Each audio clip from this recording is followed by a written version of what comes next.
India ചരിത്രം ഇന്ന് ഗൗരവമുള്ള ഒരു പഠന വിഷയമാണ്. പഠന വിഷയം മാത്രമല്ല, അതൊരു രാഷ്ട്രീയ വിഷയവുമായിട്ട് മാറിയിട്ടുണ്ട്.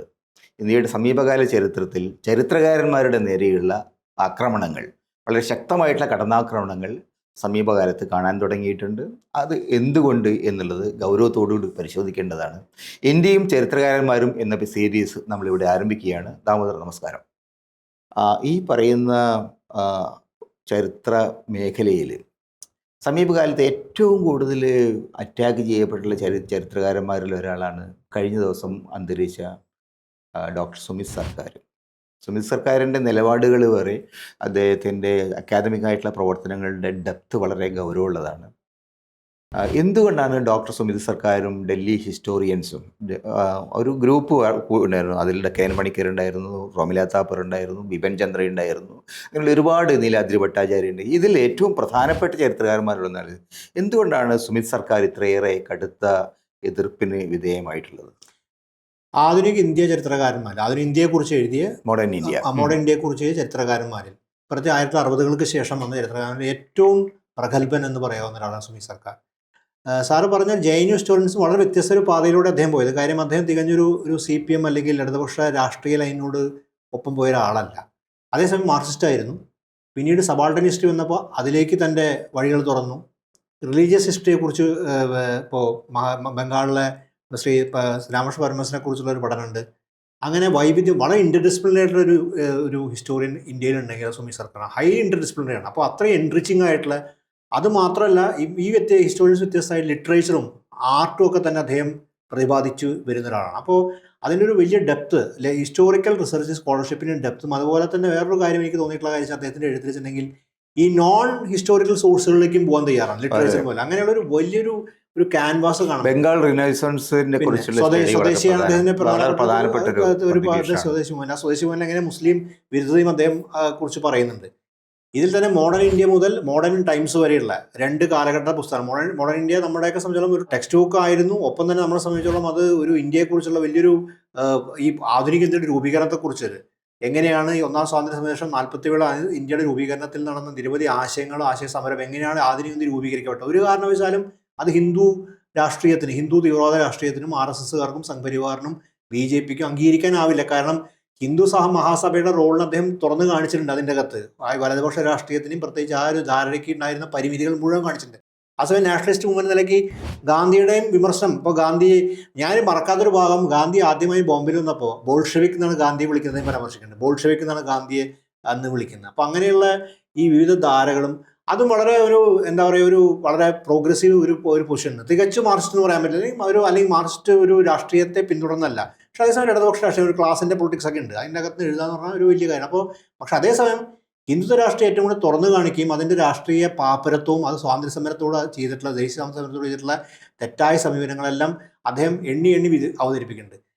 എനിക്ക് ഏറ്റവും അതുപോലെ തന്നെ സാറ് ചോദിച്ചിരിക്കാൻ അതിന് ഹിന്ദുത്വ രാഷ്ട്രീയവും അതുപോലെ ഇവരുടെ എതിർപ്പിനെ കുറിച്ച് എനിക്ക് കാണാനും 90കളിൽ ഈ ബാബറി മസ്ജിദ് തകർക്കാൻ വേണ്ടിയുള്ള, അല്ലെങ്കിൽ ഈ ശ്രീരാമമന്ദിരം ആവശ്യമായി നടത്തിയ ഇവരുടെ പ്രചരണ ജാഥകളുടെ ഘട്ടത്തിൽ എങ്ങനെയാണ് ഇന്ത്യയിൽ ഒരു പുതിയ ഫാഷിസം ഉയർന്നു വരുന്നത്, എങ്ങനെ അധികാരത്തിലേക്ക് അവർ വരാൻ പോകുന്നു, എങ്ങനെയാണത് രാഷ്ട്രീയത്തെ അവരെങ്ങനെയാണ് പിടിച്ചെടുക്കാൻ പോകുന്നതിനെ കുറിച്ചൊക്കെ വിശദീകരിക്കുന്ന കാക്കി ഷോർട്ട്സ് ആൻഡ് സാഫ്രൺ ഫ്ലാഗ്സ് ഇന്നത്തെ അദ്ദേഹത്തിൻ്റെ ജീവിത പങ്കാളി തനികാ സർക്കാരിന് കൂടി എഴുതിയ പുസ്തകം, അത് ആ ട്രാക്സ് ഫോർ ടൈമില്ല, അത് നമ്മൾക്കെല്ലാം ആ കാലഘട്ടം വിദ്യാർത്ഥി എന്നെ സംബന്ധിച്ചുള്ള മാത്രമല്ല എല്ലാ ആൾക്കാർക്കും അത് അതായിരുന്നു RSSനെ കുറിച്ചുള്ള ഒരു വിമർശനാത്മകമായിട്ട്. ഒരുപക്ഷെ പല ആൾക്കാരും വേറെ പുസ്തകം വായിച്ചിട്ടുണ്ട്, പക്ഷേ പ്രധാനപ്പെട്ട പഠനം എനിക്കൊണ്ട് KS ഹരിഹരനാണ് മലയാളത്തിൽ വിവർത്തനം ചെയ്യാൻ ഞാൻ മനസ്സിലാക്കുന്നത്. ആ കാലത്ത് 90കളിൽ തന്നെ പുസ്തകം മലയാളത്തിൽ വിവർത്തനം ചെയ്യപ്പെടുന്നുണ്ട്. KS ഹരിഹരനാണ് വിവർത്തനം ചെയ്യുന്നത് എൻ്റെ ഒരു ഓർമ്മ അങ്ങനെയാണ്. എന്തായാലും KS ഹരിഹരൻ ആ പുസ്തകം കുറിച്ച് എഴുതുകയോ ഒക്കെ ചെയ്താണ് എൻ്റെ ഇത് 90s കുറിച്ച് ഓർമ്മയാണ്. എന്തായാലും ആ പുസ്തകം ഇപ്പോഴും റെലവൻ്റ് ആണ്. കാര്യം അത് കൃത്യമായിട്ട് കാക്കി ഷോർട്ട്സും സാഫ്രൺ, ഇപ്പോൾ ഒരു പാൻ്റ് ആക്കിയാലും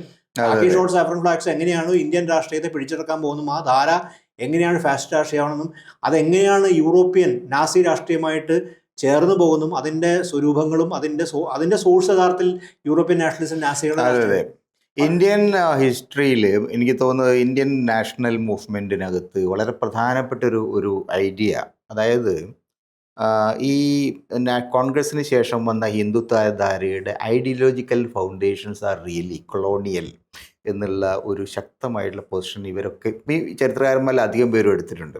കൊളോണിയൽ ആശയങ്ങൾ, ഈ ഡിവിഷൻ്റെ സമൂഹത്തെ ഡിവൈഡ് ചെയ്യുന്ന രാഷ്ട്രീയം, അതിന് കൊളോണിയലായിട്ടുള്ള ചരിത്രകാരന്മാർ കൊണ്ടുവന്ന ചരിത്രത്തിൻ്റെ വിഭജനം, ഇതെല്ലാം ഇവരിൽ പലരും തുടർച്ചയായിട്ട് പറയുന്നൊരു പോയിന്റാണ്. ഇപ്പോൾ ഹിന്ദു കാലഘട്ടം, മുസ്ലിം കാലഘട്ടം, പിന്നെ കൊളോണിയൽ ബ്രിട്ടീഷ് കാലഘട്ടം, അതോടുകൂടി അത് സെക്യുലറായി. അതിനു മുമ്പ് ഹിന്ദു കാലഘട്ടത്തിൽ പലതരത്തിലുള്ള മറ്റു ആളുകൾ, ഉദാഹരണത്തിന് Ashokan was not a Hindu ruler. അദ്ദേഹം തന്നെ നിങ്ങൾക്ക് വേണമെങ്കിൽ പിന്നെ ബുദ്ധിസ്റ്റ് റൂളർ എന്ന് പറയാം. പക്ഷേ ആ ബുദ്ധിസ്റ്റ് റൂളർ നിൽക്ക് മാത്രമല്ല അശോകൻ, അദ്ദേഹം എല്ലാവരോടും അദ്ദേഹം പറയുന്നത് ഞാൻ ശ്രമണരോട് സംസാരിക്കുന്നു, ബ്രാഹ്മണരോട് സംസാരിക്കുന്നു, ചർവാകരോട് സംസാരിക്കുന്നു എന്ന് അശോകൻ അന്ന് പറയുന്നുണ്ട്. അപ്പം അതുകൊണ്ട് ഇന്ത്യൻ ഹിസ്റ്ററിയെ ഈ തരത്തിൽ ഒരു വളരെ കൃത്യമായിട്ടുള്ള വർഗീയമായിട്ട് ഡിവൈഡ് ചെയ്യാനുള്ള കൊളോണിയൽ ശ്രമങ്ങളെ ഒരു വലിയ പരിധി വരെ ആക്സെപ്റ്റ് ചെയ്യുന്ന ഒരു പൊളിറ്റിക്കൽ ഐഡിയോളജിയാണ് ഇത് എന്ന് വളരെ കൃത്യമായിട്ട് ഇവരൊക്കെ പറയുന്നത്. ആ ഒരു ആശയം യഥാർത്ഥത്തിൽ ഇന്ത്യയുടെ ദേശീയതയെ സംബന്ധിച്ചുള്ള വളരെ ഒരു ശക്തമായിട്ടുള്ള ഒരു കാഴ്ചപ്പാട് നൽകുന്നതിൽ വിജയിച്ചിട്ടില്ലേ. അതിൽ ഏറ്റവും പ്രധാനപ്പെട്ട പങ്ക് വഹിച്ച ആളുകളിൽ ഒരാളാണ് ഇദ്ദേഹം എന്നാണ് എനിക്ക് തോന്നിയിട്ടുള്ളത്. അത് സാർ പറഞ്ഞു, ജെയിംസ് മിൽ ഉണ്ടാക്കിയ ചരിത്രം, ഇന്ത്യ കാണാത്ത, ഇന്ത്യ നേരിട്ട് അനുഭവിക്കാത്ത വിദേശത്ത് നിന്ന് ഇന്ത്യൻ സോഴ്സുകൾ വെച്ചുകൊണ്ട് ഇന്ത്യയുടെ ചരിത്രം 3 കാലഘട്ടം വിഭജിച്ചുകൊണ്ട് ഈ പ്രാചീന കാലം, ഹിന്ദു കാലം, മധ്യകാലം, മുസ്ലിം കാലം, പിന്നീട് വന്ന ആധുനികതര കാലം, ബ്രിട്ടീഷ് കാലം വിഭജിച്ചുകൊണ്ട് ഒരു ഇന്ത്യ ചരിത്രത്തിന് ഇന്ത്യയുടെ വിഭജനം, ഇന്ത്യയും പാകിസ്ഥാനും വിഭജിക്കുന്നതിന് മുമ്പ് തന്നെ അതാണ് ചരിത്ര പഠനം എന്തുകൊണ്ടാണ് നമ്മൾ പ്രധാനമാവുന്നത്. അതാണ് നമ്മൾ ഇന്ന് BJP-ക്കാർ അല്ലെങ്കിൽ സംഘപരിവാർ എന്ന് ആസൂത്രണ ചരിത്രം തിരുത്തുമ്പോൾ ഇന്ത്യ 47-ലാണ് ഡിവൈഡ് ചെയ്തെങ്കിലും ആ ഡിവിഷൻ ജെയിംസ് മിൽ വളരെ മുമ്പേ മനസ്സിൽ കണ്ട് അത് ഇംപ്ലിമെന്റ് ചെയ്തു. അതാണ് നമ്മുടെ കോൺഷ്യസ്നസ്സിലേക്ക് കൊണ്ടുവരികയാണ്. അങ്ങനെയാണ് ഒരു വിഭജനത്തിന് വേണ്ടിയുള്ള പ്രത്യയശാസ്ത്ര അന്തരീക്ഷം വാസന ഉണ്ടാക്കി വെക്കുകയും അതിന്റെ തുടർച്ചയായിട്ട് രാഷ്ട്രവാദത്തിലേക്കല്ല പോകുന്നത്. അതുകൊണ്ട് തന്നെയാണ് നമ്മൾ നമ്മുടെ ഈ ഇടതുപക്ഷത്തിൽ നിൽക്കുന്നവരും പുരോഗമനവാദികളായിട്ടുള്ള ചരിത്രകാരന്മാരും ഹിന്ദുത്വ വിരുദ്ധരായിട്ട് ഹിന്ദുത്വ വിരുദ്ധം എന്നൊക്കെ ഒരു കാറ്റഗറി ഉണ്ടാക്കേണ്ട ആവശ്യമില്ലെങ്കിൽ കൂടി പുതിയ ലോകവീക്ഷണത്തോട്, ഇവരുടെ കോസ്മോളിറ്റൻ വീക്ഷണത്തോടൊക്കെ നമ്മുടെ ഇന്ത്യ ചരിത്രത്തെ കാണുന്ന സുമിത് സർക്കാരിനെ പോലുള്ളവരൊക്കെ തന്നെ ഈ ആസൂത്രിതമായിട്ട് BJP-യും സംഘപരിവാറും കുട്ടികളുടെ പുസ്തകത്തിൽ കൊണ്ടുവരുന്ന മാറ്റം എന്ന് പറഞ്ഞാൽ പുതിയൊരു വിഭജന ചരിത്രം ഉണ്ടാക്കുന്നത്. ആ വിഭജന ചരിത്രത്തിന്റെ കൊളോണിയൽ ചരിത്രത്തിന്റെ തുടർച്ചയായിട്ട് കുട്ടികളുടെയും വിദ്യാർത്ഥികളുടെയും യുവാക്കളുടെയും മനസ്സിൽ വിഭജനം സൃഷ്ടിക്കാൻ അതിനാണ് അവർ ചെറുത്തിരുന്നത്. അതുകൊണ്ട് ആധുനികത അവരുടെ കാഴ്ചപ്പാട് ഇന്ത്യയുടെ ഒരു മഹത് ചരിത്രവും ഇന്ത്യയുടെ ബഹുജനങ്ങളുടെ ജനപദങ്ങളുടെ ചരിത്രം, ഈ ഇന്ത്യയുടെ ബഹുജൻ എന്ന് വിളിക്കുന്ന ഒരു ചരിത്രം, ജനാധിപത്യത്തിൻ്റെ ഒരു തരത്തെ കാഴ്ചപ്പാടിൽ യഥാർത്ഥത്തിൽ ആവിഷ്കരിച്ചിട്ടുള്ള ഇടതുപക്ഷ ചരിത്രകാരെന്ന് വിമർശിക്കുകയും വലതുപക്ഷം തള്ളിക്കളഞ്ഞ ചരിത്രകാരൻ. അപ്പോൾ റൊമീല താപ്പറാണ്, സുമിത് സർക്കാർ, ഇവരാണ് യഥാർത്ഥത്തിൽ ഇന്ത്യയുടെ ഒരു മഹത്വം, അതിൻ്റെ ഒരു വലിയ ചരിത്രത്തിന്റെ ഒരു വൈവിധ്യം കാണിച്ചു തന്നിട്ടുള്ളത് ഇർഫാൻ ഹബീബിനെ പോലുള്ളവർ. അല്ല, അതിൽ എനിക്ക് തോന്നുന്നത് ഈ സുമിത് സർക്കാരിനെ സംബന്ധിച്ചിടത്തോളം അദ്ദേഹത്തിൻ്റെ ഒരു പാരമ്പര്യം വളരെ പ്രധാനമാണ്. അദ്ദേഹത്തിൻ്റെ അച്ഛൻ ശുശോഭൻ സർക്കാർ ഇന്ത്യയിലെ ആധുനിക ചരിത്രകാരന്മാരിൽ വളരെ പ്രഗത്ഭനായിട്ടുള്ളതാണ്. മാത്രമല്ല അദ്ദേഹം കമ്മ്യൂണിസ്റ്റുകാരനായിരുന്നു. കമ്മ്യൂണിസ്റ്റ് പാർട്ടിക്ക് വേണ്ടിയിട്ട് അദ്ദേഹം പല പ്രവർത്തനങ്ങളും നടത്തിയിട്ടുണ്ട്. അത് വളരെ കൃത്യമായിട്ട് പിന്നെ പല കമ്മ്യൂണിസ്റ്റ് നേതാക്കൾ പലരും അത് എഴുതിയിട്ടുണ്ട്. ഒരു ലൈബ്രറിയിൽ വെച്ചിട്ട് പാർട്ടി കത്തുകൾ പുസ്തകത്തിനകത്ത് വെച്ചിട്ട് പിന്നെ അദ്ദേഹം കൈകാര്യം ചെയ്യുന്നതിനെ കുറിച്ചൊക്കെ നമ്മുടെ CPI ഉണ്ടായിരുന്ന അദ്ദേഹത്തിൻ്റെ ആത്മകഥയിലുണ്ട്. ലോങ് ട്രാവലർ എന്നാണ് ഒരു പുസ്തകമുണ്ട്. അപ്പോൾ അതിൽ അങ്ങനെ ഒരു പാരമ്പര്യത്തിലൂടെ വന്നതുകൊണ്ടായിരിക്കും അദ്ദേഹത്തിൻ്റെ ഈ പുരോഗമനമായ നിലപാടുകൾ ഇത്ര ശക്തമായിട്ട് വരാൻ കാരണം. ശുശോഭൻ സർക്കാരിൻ്റെ ഒക്കെ ഒരു പാരമ്പര്യമായിരിക്കും ചരിത്രത്തിലുള്ള അങ്ങനെ ഒരു പാരമ്പര്യം. തീർച്ചയായിട്ടും അങ്ങനെ ഒരു പാരമ്പര്യം ഉണ്ടായിരിക്കാം.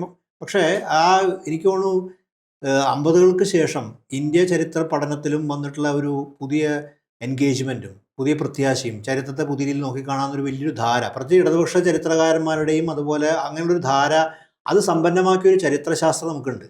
അതിലാണ് ഇവരൊക്കെ കടന്നു വരുന്നത്. അതൊരു വ്യത്യസ്തമായ അനുഭവമാക്കി മാറ്റി ചരിത്രരചന. അതിലാണ് എനിക്ക് റൊമില താപ്പറാണെങ്കിലും സുമിത് സർക്കാരാണെങ്കിലും KN പണിക്കരാണെങ്കിലും ബിപിൻ ചന്ദ്ര, ഇർഫാൻ ഹബീബ്, ഇവരൊക്കെ വരുന്ന ആ ഒരു പുതിയൊരു അതൊരു വലിയ പ്രത്യാശയുടെ ചരിത്രമാണ്. ആ ചരിത്രത്തെയാണ് വാസ്തവം നിഷേധിക്കുമില്ലാതാക്കുന്നത്. ആ ചരിത്രം ഇന്ത്യയെ പുതിയ രീതിയിൽ കാണാനും, ഇന്ത്യയുടെ ഇതാണ് ബഹുജനങ്ങളുടെ ചരിത്രം, പീപ്പിൾസ് ഹിസ്റ്ററിയാണ് അവർ എഴുതിയത്. People's history. അപ്പോൾ ഇതെല്ലാം കാണാം. സ്വദേശി മുന്നെ കുറിച്ചുള്ള സുമിത് സർക്കാരാണ്. അതുപോലെ സുമിത് സർക്കാരിന് എനിക്ക് തോന്നിയൊരു പ്രത്യേകിച്ചുണ്ടെങ്കിൽ ഈ ഡിസിപ്ലിനറി ഇപ്പോൾ ബിപിൻ ചന്ദ്രയിൽ അത് കാണും. Bipin Chandra nationalist left historian ആയിരുന്നു. പക്ഷേ അത് റൊമില താപ്പർ ഏൻഷ്യൻ ഹിസ്റ്ററിയാണ് കാര്യം. ഇദ്ദേഹം മോഡേൺ ഇന്ത്യൻ ഹിസ്റ്ററിയിൽ കൊണ്ടുവന്ന ടൂൾസും അതിന് ഹിസ്റ്റോറിയോഗ്രാഫിയിൽ നടത്തിയ എക്സ്പെരിമെൻറ്റേഷൻ, അത് സബാൾട്ടൻ ഹിസ്റ്റോറിയൻസ് പോലും അത് അവരവരുടെ ആ മേഖലയിൽ നിന്നു. ഇദ്ദേഹം നാഷണലിസ്റ്റ് ഹിസ്റ്റോറിയൻ ധാരയിൽ നിന്ന് എഴുതിയിട്ടുണ്ട്, മാർക്സിസ്റ്റ് ഹിസ്റ്റോറിയൻ നിലയ്ക്ക് എഴുതിയിട്ടുണ്ട്. അത് ക്ലാസ് പുഷ് എടുത്തുകൊണ്ട് സബാൾട്ടൻ ഹിസ്റ്റോറിയോഗ്രാഫിയിലേക്ക് കടന്നുണ്ട്, ഓറൽ ഹിസ്റ്ററിയുടെ ഭാഗത്തേക്ക് കടന്നുണ്ട്.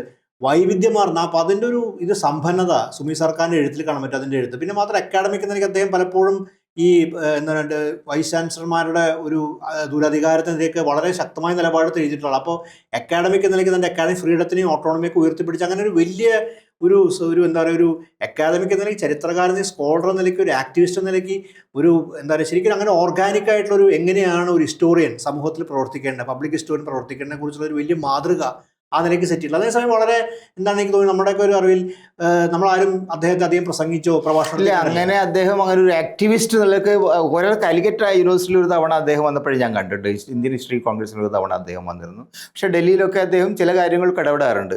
പക്ഷേ എനിക്ക് അത്ഭുതം തോന്നിയിട്ടുള്ള ഒരു കാര്യം, അദ്ദേഹത്തിനോട് ഇവരെടുക്കുന്ന ഈ സമീപനം സത്യത്തിൽ ഈ ഇന്ത്യയിലെ ഇപ്പോഴത്തെ ഈ ICHR ആയാലും ശരി, സംഘപരിവാരത്തിൻ്റെ ഭാഗമായിട്ടുള്ള അക്കാദമിക് ഓറിയൻറ്റേഷനുള്ള ആളുകളായാലും ശരി, മറ്റൊരു ഈ അരുൺ ഷൂരിയുടെ ഒരു പുസ്തകമുണ്ട്, എമിനൻറ്റ് ഹിസ്റ്റോറിയൻസ്. അപ്പോൾ ആ തരത്തിലുള്ള ആളുകൾ ഇവരൊന്നും ഒരു actually Arun Shourie is not a historian at all. അയാൾ ഇക്കോണമിസ്റ്റാണ്. അയാൾക്ക് ഹിസ്റ്ററിയെക്കുറിച്ച് വലിയ കാര്യമായ ധാരണയൊന്നുമില്ല. അവിടെ നിന്ന് കുറേ ഇൻഫർമേഷനൊക്കെ ഗ്യാദർ ചെയ്തിട്ടുള്ളൊരു ആ തരത്തിൽ എന്തുകൊണ്ടാണ് വ്യക്തിഹത്യ പോലെയുള്ള ഒരു ലെവലിലേക്ക് ഇന്ത്യയിലെ ഏറ്റവും ഇമിനൻ്റ് ആയിട്ടുള്ള ഹിസ്റ്റോറിയൻസിൻ്റെ നേരെ ഇങ്ങനെ ഒരു അറ്റാക്കിന് അവർ പോകാൻ കാരണം? ഈ വലതുപക്ഷ രാഷ്ട്രീയ ചിന്താരയിൽ അതിന് ഒരു ഇൻ്റലക്ച്വലി ഡയമെൻഷൻ കൊടുക്കാൻ ശ്രമിച്ചതാണ് അരുൺ ഷൂറി. ഇന്ന് അവർക്ക് ഇൻ്റലക്ച്വൽ ഡയമെൻഷൻസ് ഒന്നും ഇല്ല. അതിപാപ്പരായ ഒരു ദൈഷ്ണികതയാണ് ഈ സംഘപരിവാറിനും RSSനുള്ളത്. പ്രത്യേകിച്ച് ദൈഷ്ണികമായി ഒന്നും ഓർക്കില്ല. മൂന്നാം കിട സ്കോളേഴ്സാണുള്ളത്. അതിലൊരു ഭേദപ്പെട്ട ഒരു ആളായിരുന്നു അരുൺ ഷൂറി. അപ്പോൾ അരുൺ ഷൂറിയാണ് സാർ മിനിസ്റ്റർ മുതൽ അംബേദ്കറെ അതിരൂക്ഷമായി വിമർശിച്ചുകൊണ്ട് അംബേദ്കർ വിഗ്രഹമാണ് അതുപോലുള്ള കാര്യം. വർഷിപ്പിംഗ് ഫാൾസ് ഗോഡ്സ് അദ്ദേഹത്തിന്റെ പുസ്തകത്തിന്റെ പേര്. കള്ള ദൈവങ്ങളെ ആരാധിക്കുന്നവർ. അംബേദ്കറെ പോലെ അംബേദ്കറെ കുറിച്ചുള്ള പുസ്തകം അത് അംബേദ്കറെ കുറിച്ച പുസ്തകം. അതുപോലെ എമിനന്റ് ഹിസ്റ്റോറിയൻസ് ക്യാൻ പണിക്കരെ അത്. പക്ഷേ ആ അരുൺ ഷൂറി അവസാനം വീർ സർവക്കറെ, അതായത് വീർ സർവല്ല വിനായക് ദാമോദർ സാവർക്കർ വിമർശിച്ച് പുസ്തകം വിമർശിച്ചുകൊണ്ട്. അപ്പോൾ ആ ഒരു മാറ്റം, ആ മാറ്റത്തെ അംഗീകരിക്കേണ്ടതുണ്ട്. പക്ഷേ അതിൻ്റെ ഒരു കാര്യം, അവരുടെ കൂടെ ഉണ്ടായിരുന്ന ദൈഷ്ണികരെന്ന് വിളിക്കുന്ന ആൾക്കാർക്ക് പോലും ഇന്നത്തെ വർത്തമാനത്തിലെ ഈ വലതുപക്ഷ രാഷ്ട്രീയം കഴിയുന്നില്ല. അത്രയും പാപ്പരാണ്. അതാണ് ഞാൻ അത്ഭുതപ്പെട്ടു. ഈ അരുൺ ഷൂരി ഇത്രയും പാടുപെട്ടിട്ട് എമിനൻ ഹിസ്റ്റോറിയൻ എന്ന് പറഞ്ഞ് ഇവരെ തെറി പറഞ്ഞ് പുസ്തകം എഴുതിയിട്ട് ഇപ്പൊ അവരുടെ കൂടെ നിൽക്കേണ്ട അവസ്ഥയിലാണ്. കാരണം ആ നിലയിൽ അവിടെ സംഘപരിവാരത്തിന്റെ രാഷ്ട്രീയത്തില് ചിന്തയില് യഥാർത്ഥത്തിൽ ഒന്നുമില്ല എന്നുള്ളതാണ് കാണിക്കുന്നത്. ഒരു തരത്തിലൊരു ഇന്റലക്ച്വൽ ഹിസ്റ്ററിയോ ഇന്റലക്ച്വൽ കോൺട്രിബ്യൂഷനോ ഒന്നുമില്ലാത്ത ഒരു വരണ്ട ഒരു പ്രദേശമായിട്ടാണ് അത് കാണുന്നത്. പക്ഷെ അപ്പോഴും അദ്ദേഹത്തിൻ്റെ ഏറ്റവും പ്രധാനപ്പെട്ട സംഗതികളിലൊന്ന് ടുവേർഡ്സ് ഫ്രീഡം പ്രോജക്റ്റിൽ ആക്ച്വലി ഒരു 2 പുസ്തകങ്ങൾ, അതിൽ 2 പുസ്തകങ്ങൾ, ഒന്ന് KN മണിക്കരുടെ പുസ്തകവും പിന്നെ ഈ സുമിത് സർക്കാരിൻ്റെ, ഇത് രണ്ടും പ്രിന്റ് ചെയ്യുന്നത് തടസ്സപ്പെടുത്തിയിരുന്ന ഒരു കാലത്ത്, ഈ വാജ്പേയി സർക്കാരിൻ്റെ കാലത്ത്. അത്തരം സംഗതികൾ അക്കാദമിക് ആയിട്ടുള്ള സ്വാതന്ത്ര്യത്തിനുള്ള ഈ അറ്റാക്ക് യഥാർത്ഥത്തിൽ എത്രത്തോളം ആക്സെപ്റ്റബിൾ ആണ് ഒരു സ്വതന്ത്ര ബുദ്ധിജീവി നിലക്ക് നമ്മളെ സംബന്ധിച്ചിടത്തോളം? ആക്സെപ്റ്റബിൾ അല്ല 100% കാര്യം. ഹിസ്റ്ററി ക്രിട്ടിക്കൽ ഡിസ്കോഴ്സ് ആണല്ലോ. നമ്മുടെ മോഡേൺ സൊസൈറ്റിയുടെ രൂപീകരണവും അതിൻ്റെ തുടർന്നുള്ള കാര്യം ഹിസ്റ്ററി എന്ന് വിളിക്കുന്ന ക്രിട്ടിക്കൽ തിങ്കിങ് ഡിസ്കോഴ്സാണ്. വിമർശനാത്മക ചിന്ത വിദ്യാർത്ഥികളിൽ പകരാനും അവരെ കൊണ്ട് അതാണ് പൊളിറ്റിക്കൽ സയൻസ് ആണ് ഹിസ്റ്ററി സോഷ്യൽ സയൻസിൻ്റെ വലിയ പങ്ക്, ലിറ്ററേച്ചറിനെല്ലാം. അപ്പോൾ അക്കാഡമിക് ഡിസ്കോഴ്സും യൂണിവേഴ്സിറ്റികൾ അതിന് വേണ്ടിയാണ്. അതിൻ്റെ അകത്ത് വളരെ സെഡിമെൻറ്റഡ് ആയിട്ടുള്ള വളരെ റെജിമെൻറ്റഡ് ആയിട്ടുള്ള നോളജ് കൊണ്ടുവച്ചാൽ പിന്നെ എന്താ നമ്മൾ നോക്കുകയാണെങ്കിൽ കാണാൻ കഴിയുന്ന കാര്യം, സംഘപരിവാറിൻ്റെ ഒരു ദൈഷ്ണിക ദാരിദ്ര്യം എടുത്തു പറയാതിരിക്കാൻ പറ്റില്ല.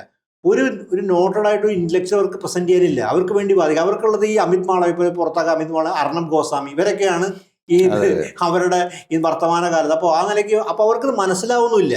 ഈ ചിന്താവാദികളും ഇതിനോട് ഒരു സംവാദം പുലർത്താൻ എന്തെങ്കിലും തരത്തിൽ ദൈഷ്ണിക ധാരണ വേണ്ടേ? അത് അരുൺ ഷൂറിക്ക് തീർച്ചയായിട്ടും വായിച്ചാൽ മനസ്സിലാവുമായിരുന്നു. ഇതങ്ങനെയൊന്നുമില്ല. അപ്പോൾ ഇത്തരം ആൾക്കാരെ നിഷേധിക്കുക. അപ്പോൾ ഈ പുതിയ തികഞ്ഞ നവഫാഷനിലായെന്ന് പറഞ്ഞാൽ ഇത്തരം ആൾക്കാർ പുതിയ അന്വേഷണങ്ങൾക്കും വിമർശന ചിന്തയ്ക്കും ഇടം നിഷേധിക്കുക. അതിനോട് സംവാദം പോലും വേണ്ട. അതിനെ പരിപൂർണമായിട്ട് ബാൻ ചെയ്യുക, സെൻസർഷിപ്പ്. അല്ലാതെ ഇവർക്ക് വേറൊരു ധാരണയും ചിന്തയില്ല. അത് ഒരുപക്ഷെ ഇന്ത്യൻ ചിന്തയും ഇന്ത്യ ബാധിക്കുന്നത്. നമ്മുടെ വിഭജനത്തിൻ്റെ രാഷ്ട്രീയം എങ്ങനെയാണ് കൊളോണിയൽ കാലഘട്ടത്തിൽ ആസൂത്രിതമായി നമ്മുടെ ചിന്താപദ്ധതികൾ നടപ്പാക്കി അവസാനം അത് വിഭജനത്തിലെത്തിയ പോലെ തന്നെ ഒരു ആസൂത്രിതമായിട്ടൊരു ഐഡിയോളജിക്കൽ പ്രോജക്റ്റാണ് നടന്നുകൊണ്ടിരിക്കുന്നത്. നമ്മുടെ ചിന്തയും നമ്മുടെ അന്വേഷണങ്ങളെയും വിമർശനാത്മക അന്വേഷണങ്ങളെയും ചരിത്രത്തെയും എല്ലാം തന്നെ ഈ രീതിയിൽ ഈ വിഭജനത്തിൻ്റെ യുക്തിയിലേക്ക് തളച്ചിടാനും, അതുപോലെ തന്നെ ഒരു ഹിന്ദു മുസ്ലിം അല്ലെങ്കിൽ അത്തരം റൈവൽ, അതാണല്ലോ മുഗൾ കാലഘട്ടം എന്ന് പറഞ്ഞാൽ ഇന്ത്യൻ ചരിത്രത്തിൽ ഏറ്റവും സമ്പന്നമായ പീരീഡാണ്. നമ്മുടെ എഡിറ്റ് ചെയ്ത് അതിൻ്റെ അകത്ത് നമ്മുടെ മെറ്റീരിയൽ റിയാലിറ്റിയാണ്. മെറ്റീരിയൽ റിയാലിറ്റി ഡൽഹിയിലും നമ്മുടെ ഉത്തരേന്ത്യൻ പ്രദേശങ്ങളിൽ പോയാൽ നമുക്ക് കാണാൻ തന്നെ ഏറ്റവും വലിയ അന്തസ്സാർന്ന ആർക്കിടെക്ചർ മുഗൾ പീരീഡ് ഉണ്ടാക്കിയതാണ് ഏറ്റവും അത് അന്തസ്. വൈറ്റ് വാഷ് ചെയ്ത് ഒഴിവാക്കാൻ അത് ഇനിയിപ്പോൾ നാളെ ഒരു ക്ലെയിം ചെയ്യും ഇതൊക്കെ പഴയ, അത്തരം ഒരു ഇൻഫീരിയോറിറ്റി കോംപ്ലക്സും ഉണ്ട് ഇതിൻ്റെ അകത്ത്. അല്ല, അതാണ് താജ്മഹലിന് വല്ല ആവശ്യമുണ്ടോ? തേജോമയാനന്ദാന്ന് അവരുടെ ഏതോ ഒരു അതിയുടെ പേരിലേക്ക് മാറ്റാൻ ശ്രമിക്കും. ഇങ്ങനെ ഈ മോഷണം കൊണ്ട് ചരിത്രത്തിൽ ഇത്രയും മോഷണം നടത്തുന്ന ആളുകൾ പൊതുജീവിതത്തിൽ എമ്മാതിരി മോഷണം നടത്തുന്നുണ്ടാവും. ചരിത്രം പോലും ഇങ്ങനെ മോട്ടിച്ച് കൈശലാക്കുന്ന ആളുകൾ ഈ സർക്കാർ കൈയുള്ളപ്പോൾ എന്തെല്ലാം അവർ മോട്ടിക്കുന്നുണ്ടാവും. അങ്ങനെയല്ലേ നമ്മൾ ആലോചിക്കുന്നത്? ജാനകി നായരിനെ കുറിച്ച് പറയുന്ന ഹിസ്റ്റോറിയൻ ഡിസ്പോസസ് ചെയ്യാന്ന്, നോളനെ ഡിസ്പോസ് ചെയ്ത് അവർ കൊണ്ടുപോയി ഒരു അക്യുമുലേറ്റ് ചെയ്യാണ് ഇതുപോലെ. അതിൻ്റെ ഒരു ഇൻഫീരിയോറിറ്റി കോംപ്ലക്സിൻ്റെ സ്വഭാവത്തിൻ്റെ അകത്തുണ്ട്. കാര്യം ഈ മധ്യകാലം എന്ന് നമ്മൾ വിളിക്കുന്ന ഈ കാലഘട്ടത്ത് മുഗൾ പീരീഡ് 14 സുൽത്താനേറ്റ് മുതൽ നടക്കുന്ന ഒരു ഹിസ്റ്റോറിയൻ വലിയ കെട്ടിടങ്ങളെല്ലാം അവശേഷിക്കണം. അപ്പോൾ അതിൻ്റെ ഒരു വല്ലാത്ത ഭംഗിയും അതൊക്കെ കാണുമ്പോൾ ഉണ്ടാകുന്ന ഒരു പ്രശ്നം ഉണ്ടായിരിക്കാം എന്നുള്ളത് കാര്യം. പക്ഷേ ഇന്ത്യൻ ഹിസ്റ്ററിക്ക് ഇപ്പം നമ്മൾ നോക്കുകയാണെങ്കിൽ മോഹൻജദാരോ മുതൽ വലിയ ഹിസ്റ്ററിയുടെ ഒരു ധാരയുണ്ട്. അപ്പോൾ ഒരു സംസ്കാരത്തിൻ്റെ അനേക അടരുകളും ധാരകളും സമ്പന്നമാക്കിയ ഒരു ചരിത്രം, അത് ജനപദങ്ങളുടെ ചരിത്രം, ബഹുജനങ്ങളുടെ ചരിത്രം, അതെന്നെ സംഗീതമായി വീക്ഷിക്കുമ്പോഴാണ് വിനായക് സവർക്കർ എഴുതിയ പോലെ തന്നെ എന്തുണ്ട് ഈ ഗ്ലോറിയസ് പീരീഡ് വളരെ ചുരുക്കുക, ഒരു പീരീഡിലേക്ക് ചുരുക്കുകയും മറ്റൊക്കെ തന്നെ നമസ്കരിക്കുകയും ചെയ്യുന്നൊരു രാഷ്ട്രീയത. ആത്യന്തികമായിട്ട് അതെന്താ വെച്ചിട്ടുണ്ടെങ്കിൽ ഒരു നിഷേധാത്മക ചരിത്രം മാത്രമല്ല, ഒരു രാജ്യത്തിന്റെ ഗ്ലോറി തന്നെ ഇല്ലാതാക്കുകയാണ് ചെയ്യുന്നത്. ആക്ച്വലി ദേശദ്രോഹമാണ് അവർ ചെയ്യുന്നത്. രാജ്യത്തിന്റെ ഹിസ്റ്ററി ഇല്ലാതാക്കാൻ രാജ്യത്തിന്റെ ആത്മാവിനെ ഇല്ലാതാക്കുകയാണ് അത് ചെയ്തുകൊണ്ടിരിക്കുന്നു എന്നുള്ളതാണ് അതിൻ്റെ സത്യം. പക്ഷേ സുമിത് സർക്കാരിനെ കുറിച്ചുള്ള പ്രധാനപ്പെട്ട വിമർശനങ്ങളിൽ ഒന്നായിട്ട് ഞാൻ കേട്ടിട്ടുള്ളതും എനിക്ക് മനസ്സിലാക്കിയുള്ളൂ, അദ്ദേഹം ഇന്ത്യയിൽ ഒരു വളരെ പ്രധാനപ്പെട്ട ധാരയായിട്ട് വന്ന സബാൾട്ടൺ ഹിസ്റ്റോറിയൻസിൻ്റെ കൂടെ കുറേ കാലം പ്രവർത്തിച്ചു. പിന്നീട് അതിനെതിരായിട്ടുള്ള ഒരു പൊസിഷനിലേക്ക് വന്നു. എന്തുകൊണ്ടാണ് സുമിത് സർക്കാർ ആ നിലപാടുകളിൽ ഒരു മാറ്റം വരുത്തിയത്? അതിനെക്കുറിച്ച് അദ്ദേഹം എഴുതിയിട്ടുണ്ട്. അവർ തമ്മിൽ ഡിസ്കോഴ്സ് ഡയലോഗുകളുണ്ട്. ഇപ്പോൾ രണജിത് ഗുഹയുടെ അതേ പാതയിലൂടെ അല്ല വരുന്നത്. അദ്ദേഹം രണജിത് ഗുഹ മാർക്സിസ്റ്റ് തുടങ്ങി ഗ്രാംഷിയിലൂടെ സബാൾട്ടൺ ഹിസ്റ്ററി, അദ്ദേഹം ആ പാതയിലൂടെ അല്ല വരുന്നത്. സബാൾട്ടൺ ഹിസ്റ്ററി വളരെ സമ്പന്നമായൊരു പുതിയൊരു ധാരയായിരുന്നോടി അതിൽ വരികയും ബംഗാൾ ചരിത്രത്തെ ബന്ധപ്പെട്ട പഠനത്തിന്. പക്ഷേ സബാൾട്ടൺ ഹിസ്റ്ററി ഘട്ടം കഴിഞ്ഞ സമയത്ത് എന്താ പറയുക, ഒരു ഹിസ്റ്ററിയുടെ നരേറ്റീവ് എന്നൊക്കെ മാറി വളരെ വേറെ ഒരു ഹിസ്റ്ററിയെക്കുറിച്ചൊരു നരേറ്റീവ് ഹിസ്റ്ററിയും അതുപോലെ തന്നെ ആ ഒരു ഹിസ്റ്റോറിയോഗ്രാഫി എന്ന സങ്കല്പത്തെ മാറി ഒരു ആൻറ്റി ഹിസ്റ്റോറിക്കലായ പൊസിഷനിലേക്ക് എത്തുക, അല്ലെങ്കിൽ റിലേറ്റീവ് ഹിസ്റ്ററിയിലേക്ക് എത്തുന്ന ഒരു ഘട്ടത്തെയാണ് എനിക്ക് തോന്നുന്നു സുമിത് സർക്കാരൊക്കെ എതിർക്കാനുള്ള കാരണം. അത് പക്ഷേ അതിൻ്റെ അകത്ത് നമുക്ക് വിമർശാത്മക കാര്യം ഫ്രാഗ്മെൻറ്റേഷൻ ഓഫ് ഹിസ്റ്ററി എന്ന് പറഞ്ഞാൽ നമ്മുടെ സമൂഹത്തിലെ സൂക്ഷ്മ ജീവിത മനുഷ്യരെയും ഒഴിവാക്കപ്പെട്ട മനുഷ്യരെയും മറിഞ്ഞ ചരിത്രം പറയുമ്പോൾ അത് ഒരു വലിയ ദേശീയതയുടെ ചരിത്രമായിരിക്കില്ല. അപ്പോൾ ആ ഒരു വൈരുദ്ധ്യം അവിടെ നിലനിൽക്കുന്നുണ്ട്. അത് ഒരു പക്ഷേ പരിഹരിക്കാൻ പറ്റുന്ന കാര്യം. എന്തായാലും ഒരു മാർക്സിസ്റ്റ് ധാരയിൽ വരുന്ന ആളാണ് സുമിത് സർക്കാർ. സുമിത് സർക്കാർ സബാൾട്ടൺ ഒരു കീഴാള ചരിത്രത്തിൽ സംവാദം നടത്തിയിട്ടുണ്ട്. ആ ഒരു എന്താ പറയുക ഒരു ഗ്യാപ്പ് അവിടെ നിലനിൽക്കുന്നുണ്ട്. ആ ഒരു നാഷണലിസ്റ്റിക് മെറ്റാ നാരറ്റീവ്, ആ മെറ്റാ നാരറ്റീവും നിങ്ങളുടെ ഈ സബാൾട്ടൺ സോഷ്യൽ ക്ലാസസിൻ്റെ എന്താ പറയുക മൈക്രോ ലെവൽ ഹിസ്റ്ററി തമ്മിൽ എപ്പോഴും ഒരു ക്ലാഷ് ഉണ്ടാവും. ഉദാഹരണത്തിന് നമ്മുടെ മലബാറിൽ നോക്കിയാൽ, മലബാറിൻ്റെ ചരിത്രത്തിൽ നിങ്ങൾ മാധവിയുടെ ചരിത്രം എടുത്ത് നോക്കിയാൽ അതിൽ ഏറ്റവും കടുത്ത വിമർശനങ്ങൾ ഏറ്റുവാങ്ങുന്നത് ഈ ചെറിയൊരു പത്രാധിപരായിരുന്ന മിതവാദി കൃഷ്ണൻ വക്കീലാണ്. മിതവാദിയുടെ പത്രവും വളരെ ചെറിയ കോപ്പി മാത്രമേ ഉണ്ടായിരുന്നു. പക്ഷേ ഏറ്റവും കർശനമായിട്ട് അവർ വിമർശിക്കുന്നത് എന്തുകൊണ്ടാണെന്ന് വെച്ചാൽ ആ മാതൃഭൂമിയുടെ മെറ്റാ നാരേറ്റീവ് നിന്ന് വ്യത്യസ്തമായിട്ടൊരു സോഷ്യൽ പൊസിഷൻ ഈ കൃഷ്ണൻ വക്കീൽ എടുത്തു എന്നുള്ളതാണ്. അദ്ദേഹം ഈ ഈഴവരായിരുന്നു, മറ്റൊരു നായർ പത്രം. ഇതാണ് ഇതിൻ്റെ സത്യാവസ്ഥ എന്ന് എനിക്ക് പലപ്പോഴും തോന്നിയിട്ടുണ്ട്. അല്ല, നമുക്കത് കാണാൻ പറ്റും. ഉദാഹരണം നമ്മുടെ നോവൽ നെറേറ്റീവിലൊക്കെ തന്നെ നമുക്ക് നോവലിലൊക്കെ കാണാൻ പറ്റും. അതിൻ്റെ അകത്തുള്ള ഇപ്പോൾ സരസ്വതി വിജയത്തിൻ്റെ ഒരു ലോകവീക്ഷണം എന്നല്ലോ ഇതിൻ്റെ അകത്ത് ഇപ്പോൾ നമ്മൾ കാണുന്നപ്പോൾ ഇന്ദുലേഖയിൽ കാണുന്ന വേറൊരു നാഷണലിസത്തിൻ്റെ ഒരു തുടക്കം അതിൻ്റെ അകത്ത് കാണാൻ പറ്റും. അപ്പം അതുപോലെ ആയിരിക്കില്ല. അപ്പോൾ അത്തരം ഒരു അന്വേഷണത്തിൻ്റെ എന്താ പറയുക സൂക്ഷ്മതലത്തിലുള്ള വൈരുദ്ധ്യങ്ങളൊക്കെ നിലനിൽക്കുന്നതാണ് സുമിത് സർക്കാർ. പക്ഷേ ആ നിലയ്ക്കാണുള്ളത്. സുമിത് സർക്കാർ സബാൾട്ടൺ ഹിസ്റ്ററി എങ്ങനെയാണ് ആ പ്രോജക്റ്റ് ഒരു പക്ഷേ ഒരു ഇമാൻസിപ്പേറ്ററി അല്ലാതായി മാറുന്നൊരു കാര്യം. ഇമാൻസിപ്പേറ്ററി ആയിട്ടൊരു തലം സബാൾട്ടൺ സ്റ്റഡീസ് പ്രോജക്റ്റ് ഉണ്ട്. കാര്യം അത് അടിച്ചമർത്തപ്പെട്ട ഒഴിവാക്കപ്പെട്ടവരെ ചരിത്രത്തിലൂടെ ഒരു പുതിയ ചരിത്രം കണ്ടെത്താൻ ശ്രമിക്കുന്നു. അത് പക്ഷെ അതിനെതിരെ തന്നെ തിരിയുന്നു എന്നുള്ള തരത്തിലാണ്. എനിക്ക് തുടക്കത്തിലുണ്ടായിരുന്ന 8-9 വോള്യൂംസ് എനിക്ക് തോന്നുന്നത് വളരെ സബ്സ്റ്റാൻഷ്യൽ ആയിട്ടുള്ള ഹിസ്റ്റോറിക്കൽ കൊണ്ട് പിന്നീടുള്ള അത് എനിക്ക് പറയാൻ കഴിയില്ല. പക്ഷെ ആദ്യകാലത്തുണ്ടായിരുന്ന 8-9 സബാൾട്ടൺ ഹിസ്റ്റോറിയൻസിൻ്റെ ആ ഒരു വോള്യൂംസ് ഉണ്ടല്ലോ, അതെല്ലാം വളരെ വളരെ ബ്രില്യൻ്റ് ആയിട്ടുള്ള അനാലിസിസുകളായിട്ടാണ് നമുക്ക് അനുഭവപ്പെടുക. എന്തായാലും സുമിത് സർക്കാരിനെ സംബന്ധിച്ചിടത്തോളം പറയുമ്പോൾ അദ്ദേഹം ബംഗാളി ട്രഡീഷൻ എന്ന് വരുന്നതാണ്. ഇന്ത്യൻ ഹിസ്റ്റോറിയോഗ്രഫിയിൽ എനിക്ക് തോന്നുന്നു ഏറ്റവും ശക്തമായിട്ടുള്ള കോൺട്രിബ്യൂഷൻ നൽകിയ ഒരു പ്രദേശമാണ് ബംഗാൾ. ബംഗാളിനെ സംബന്ധിച്ചിടത്തോളം ചരിത്രകാരന്മാരുണ്ട്, ചരിത്രത്തിൽ തന്നെ വലിയ വലിയ സംഭാവനകൾ നൽകിയിട്ടുള്ള പ്രദേശമാണ്. എങ്ങനെയാണ് നമ്മൾ ഈ സുമിത് സർക്കാർ, അദ്ദേഹം ഇപ്പോൾ മരിച്ച ഈ സന്ദർഭത്തിൽ സുമിത് സർക്കാരിനെ ഇന്ത്യൻ ഹിസ്റ്റോറിയൻസിൻ്റെ ഇടയിൽ, പ്രത്യേകിച്ചും ഇന്ത്യയുടെ മോഡേൺ ഹിസ്റ്റോറിയൻസിൻ്റെ ഇടയിൽ നമ്മൾ എങ്ങനെയാണ് ഭാവി ലോകം അദ്ദേഹത്തെ കാണുക എന്നാണ് നിങ്ങൾ വിചാരിക്കുന്നത്? അദ്ദേഹത്തിൻ്റെ മോഡേൺ ഇന്ത്യൻ ഹിസ്റ്ററി എന്ന പുസ്തകം ഏതൊരു വിദ്യാർത്ഥിക്കും, അത് ഇന്ത്യ ചരിത്രം പഠിക്കുന്ന, പ്രത്യേകിച്ച് ഇന്ത്യയുടെ ആധുനിക പീരീഡ്, നമ്മുടെ ഫസ്റ്റ് വാർ ഓഫ് ഇൻഡിപെൻഡൻസ് മുതൽ ചരിത്രം പഠിക്കുന്ന വിദ്യാർത്ഥിയെ സംബന്ധിച്ചിടത്തോളം അത് ഒഴിവാക്കാൻ പറ്റുന്ന ചരിത്രമാണ്. ഇനി ഏത് ഭരണകൂടം, ഏത് വലതുപക്ഷ ഭരണകൂടവും ചരിത്രം മാറ്റി എഴുതിയാലും ചരിത്രത്തെക്കുറിച്ചൊരു അവബോധം ഉണ്ടാക്കണമെങ്കിൽ ആ പുസ്തകം ഒഴിവാക്കാൻ പറ്റില്ല. രണ്ടാമത്, ബംഗാൾ സ്വദേശി മൂവ്മെൻറ്റ്, നമ്മൾ വന്ദേമാതരത്തെക്കുറിച്ചൊക്കെ വലിയ ചർച്ച, ബംഗാൾ സ്വദേശി മൂവ്മെൻറ്റിൻ്റെ സ്വഭാവം എന്തായിരുന്നു, അത് എങ്ങനെയാണ് ആവിർഭവിച്ചത് എന്ന് പഠിക്കുന്ന ഏതൊരാളെ സംബന്ധിച്ചിടത്തോളം അത് സ്വദേശി മൂവ്മെൻറ്റ് മുതൽ പിന്നീട് കാണുന്ന കാര്യം, ഇന്ന് വന്ദേമാതരത്തിലാണ് ചർച്ച നിൽക്കുന്നത്, അത് മനസ്സിലാക്കണം. തീർച്ചയായിട്ടും ആ പുസ്തകം റെലവൻ്റ് ആയിരിക്കും. അദ്ദേഹത്തിന് ഏറ്റവും ചെറിയ ഒരു ചെറുതല്ല, ഞാൻ പറഞ്ഞ ചെറിയ ചെറിയ കനം പേജുകൾ എണ്ണ വെച്ച് നോക്കുകയാണെങ്കിൽ കാക്കി ഷോർട്സ് ആൻഡ് സാഫ്രൺ ഫ്ലാഗ്സ് എന്നിട്ട് ഈ വലതുപക്ഷ RSS രാഷ്ട്രീയം മനസ്സിലാക്കാൻ ഇന്നും ഏറെ പ്രസക്തമായിട്ടുള്ള ഒരു കൃതിയായി നിൽക്കുന്നുണ്ട്. അതുപോലെ തന്നെ അദ്ദേഹത്തിൻ്റെ, ഞാൻ പറയാം, ഏറ്റവും അവസാനം അല്ലെങ്കിൽ ഏറ്റവും ലേറ്റസ്റ്റ് ഇത് പിന്നീട് ഇറങ്ങിയ ഒരു പുസ്തകമാണ്, കാര്യം അൺകളക്റ്റഡ് റൈറ്റിങ്സ് ആണ്. പക്ഷേ ഇടക്കാലത്ത് ഇറങ്ങിയ മോഡേൺ ടൈംസ് ആണ്. അത് വീണ്ടും മോഡേൺ ഇൻഡസ്ട്രിയുടെ ഒരു തുടർച്ചയില്ല, പക്ഷേ മോഡേൺ ടൈംസ് ആർക്കിടെക്ചറൊക്കെ വെച്ചാണ് ഇന്ത്യൻ ഒരു മോഡേൺ ടൈംസിനെ അദ്ദേഹം ആവിഷ്കരിച്ചത്. അതിൻ്റെ അകത്ത് നമുക്ക് കാണാൻ പറ്റൊരു ഈ സബാൾട്ടേണീസ് വീണ്ടും ആ ഒരു ഹിസ്റ്റോറിയോഗ്രാഫിയുടെ ഈ പറഞ്ഞൊരു മെറ്റാ ഹിസ്റ്റോഗ്രാഫി അതിൻ്റെ അകത്ത് നമുക്ക് വീണ്ടും കാണാൻ പറ്റും. അത് പക്ഷേ അതിനകത്ത് അദ്ദേഹം ആർട്ടും ആർക്കിടെക്ചറെ കൊണ്ടുവരണം, എങ്ങനെയാണ് ഒരു മോഡേൺ ടൈംസിലേക്ക് നമ്മുടെ സമൂഹം മാറുന്നത്. അപ്പോൾ അതിൻ്റെ അകത്ത് ആ ഒരു സ്പിരിറ്റ് ഓഫ് ഏജ് അതിനകത്ത് കാണാം. അപ്പോൾ അത്തരം ഒരു രാഷ്ട്രീയത്തെയും ചരിത്രത്തെയും അന്വേഷിക്കുന്ന സംബന്ധിച്ചോളം സുമിത് സർക്കാർ ഏറ്റവും നിർണായകമായ ചരിത്രകാരൻ. അദ്ദേഹത്തെ ബിപിൻ ഒഴിവാക്കിക്കൊണ്ട് മോഡേൺ ഹിസ്റ്ററി പഠിക്കാൻ എളുപ്പമല്ല. കാര്യം ബിപിൻ കോൺട്രിബ്യൂഷൻ വിമർശനാത്മകമായി കാണാം, കാര്യം അദ്ദേഹത്തിന് നാഷണലിസം സമീപനം വിമർശനത്തെ അത്, പക്ഷേ അദ്ദേഹത്തെ ഒഴിവാക്കിക്കൊണ്ടൊരു മോഡേൺ ഹിസ്റ്ററിയെ കുറിച്ച്, അല്ലെങ്കിൽ കമ്മ്യൂണിസം ഇൻ ഇന്ത്യ, ആ പുസ്തകം ഒഴിവാക്കിക്കൊണ്ട് ഇന്ത്യൻ കമ്മ്യൂണിസം കുറിച്ച് പഠിക്കാൻ പറ്റില്ല. രണജിത് ഗുഹയുടെ പുസ്തകങ്ങൾ, രണജിത് ഗുഹയുടെ പെസൻട്രിയെ കുറിച്ച് വർക്ക് പഠിക്കാതെ മോഡേൺ പെസൻട്രിയെ കുറിച്ചുള്ള നമുക്ക് പാർത്ഥ ചാറ്റർജി പൊളിറ്റിക്കൽ ഐഡിയോളജി സംബന്ധിച്ചിടത്തോളം. അപ്പോൾ അതുപോലെ തന്നെ ആ ഒരു ധാരയിൽ പെടുന്ന ഏറ്റവും പ്രധാന ഒറിജിനൽ തിങ്കർ എന്ന നിലയിൽ ഉള്ള ഒരു അദ്ദേഹത്തിന്റെ സംഭാവനകളെ ഒരു കാലത്തും നമുക്ക് വിസ്മരിക്കാൻ കഴിയില്ല എന്നുള്ളതാണ്. അതെ. Thank you Damodar.